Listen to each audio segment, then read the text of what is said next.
کے نبی نے فرمایا یہ جنت کا باغ ہے، اللہ تبارک تعالیٰ قادر مطلق ہے، اللہ جنت کا باغ دکھا کر بھی بات کو منوا سکتا ہے، لیکن اللہ کی عادت کریمہ یہ ہے اللہ دکھا کر بات کو نہیں منواتا ہے، اللہ محبوب سے کہلوا کر بات کو منواتا ہے۔ بے شک بے شک بے شک۔ اللہ چاہے تو دکھا دے کہ جنت کا باغ، لیکن دیکھنے کے بعد مانا تو یہ کمال نہیں ہے، کمال تو یہ ہے کہ دیکھا نہیں، محبوب نے کہہ دیا اور ہم نے مان لیا کہ یہ جنت کا باغ۔ میرے پیارے آقا کے پیروانوں آپ دیکھیں، معراج پاک کی تاریخ قریب ہے،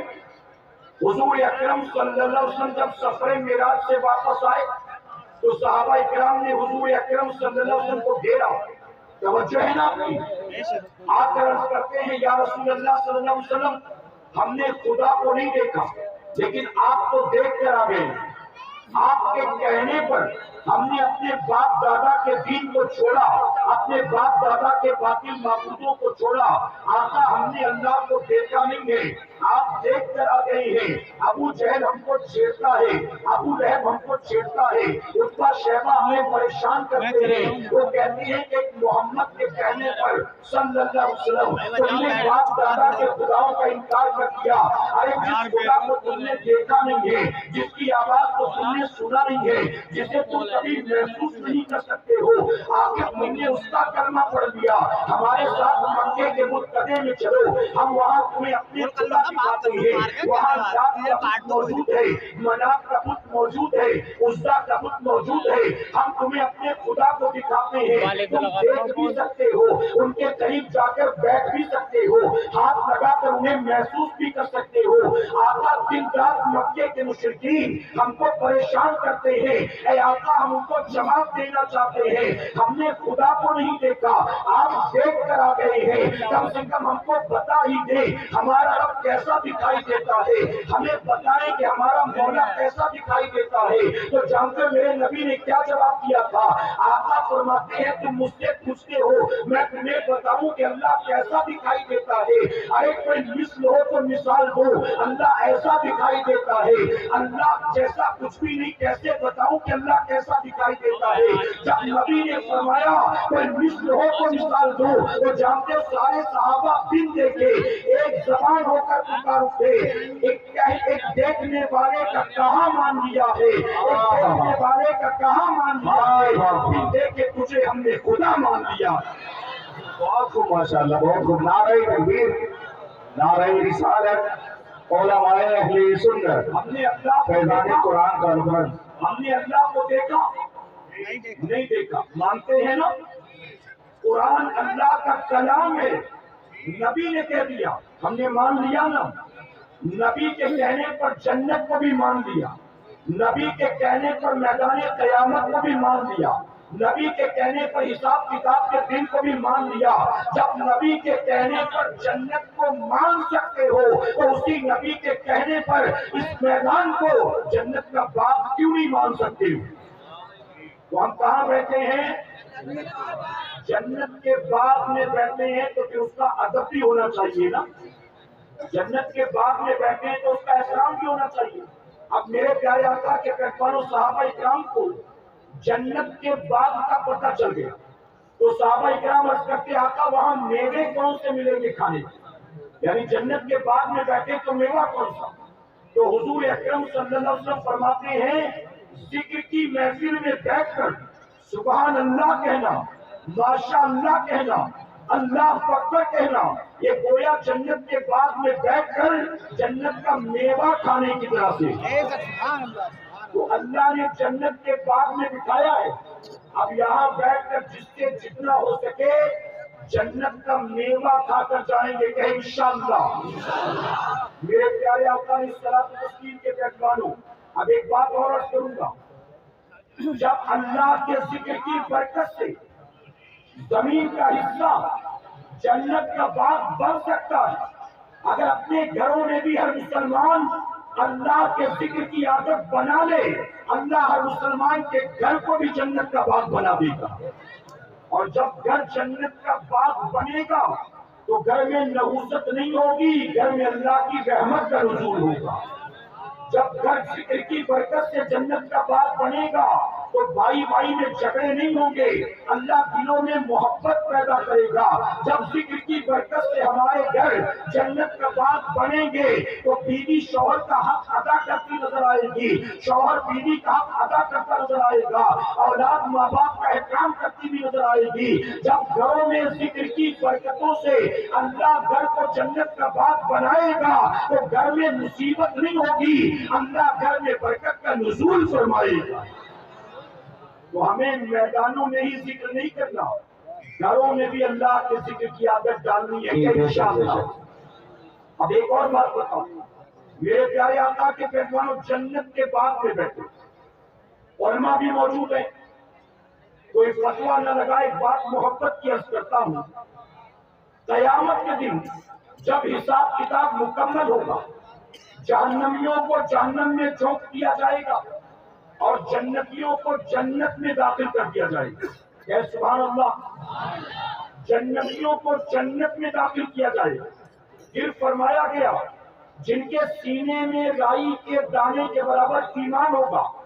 ایسے جہنمیوں کو جہنم سے نکال کر جنت میں داخل کر دیا جائے گا۔ سبحان اللہ، کیا بات ہے۔ کیسے ہوں گے؟